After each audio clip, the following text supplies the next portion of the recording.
এক লোক টাকা ধার নেওয়ার পরে টাকা থাকা সত্ত্বেও দিত না, ঘুরাতো। হঠাৎ শুনছি লোকটা মারা গেছে, তখন এসে তার ছেলে মেয়ের কাছে দিয়েছে। এখন তাতে কি তার ঋণ পরিশোধ হবে কিনা? দেখুন, ধার নেওয়ার পরে কেউ যদি টাকা ঘোরাঘুরি করে, দেয় না, যে সেই লোকটা মারা যাওয়ার পরে তার ছেলে মেয়েরা এসে যদি পাওনাদারের টাকা দেয়, তাহলে সেটা খুবই প্রশংসনীয় কাজ। শুধু দেয় না, বরং দেওয়া কর্তব্য। একটু ভালো করে শুনে রাখেন, অনেক মানুষ আছে মারা যাওয়ার পর পাওনাদার বের হয়ে আসে। আপনার বাবা মারা গেছেন, আল্লাহর বান্দার কিছু দেনা আছে, এগুলো রেখে মারা গেছে।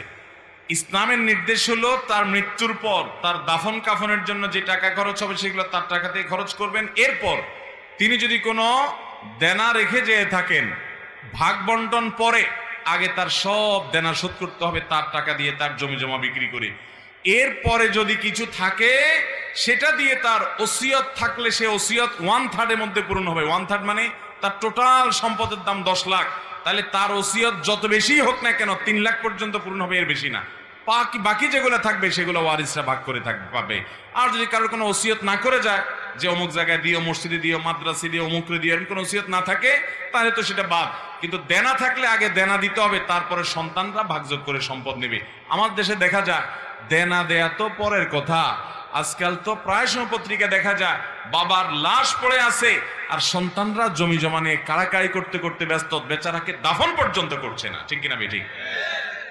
এই অমানুষ সন্তান আসমান থেকে হঠাৎ নাজিল হয় না অমানুষ হয়ে, এই বাপমাই অমানুষকে অমানুষ বানাইছে। ঠিক কিনা বলেন?